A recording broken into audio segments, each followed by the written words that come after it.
Your brain is constantly bombarded with sounds, images, and touches. One of its most important jobs is controlling the border between all that noise and your mind, deciding what gets in and what gets out.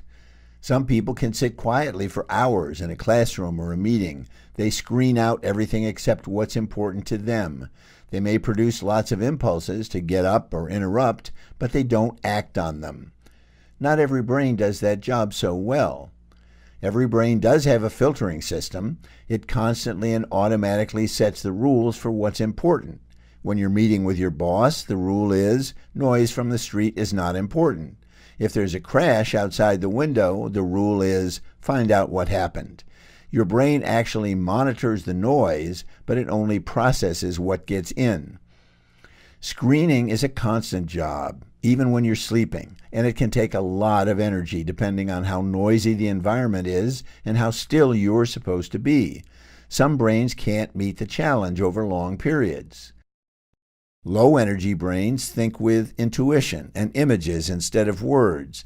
They live inside their minds and have to push their attention out. They solve the problem of controlling the border by closing it much of the time. They may fall asleep easily, but have trouble waking up. People call them inattentive or learning disabled. But they're creative. They can be still and keep themselves busy over long periods. They have a strong inner world, but they're stuck there. Other brains have energy, but they don't have an inside world to protect. They live outside their borders, actually paying attention to the noise, acting on the impulses without choosing. They lack the idling brain speed, so they can't rest, even when there's nothing to do. They may have difficulty falling asleep, but wake up quite easily. People call them hyperactive. If their borders are almost completely unprotected, they may be called autistic. They can be good doers and talkers, but they often miss what things mean. Many are fearless and tireless and get things done, but they hate to be alone or still. They can dominate their outside world, but they're stuck there.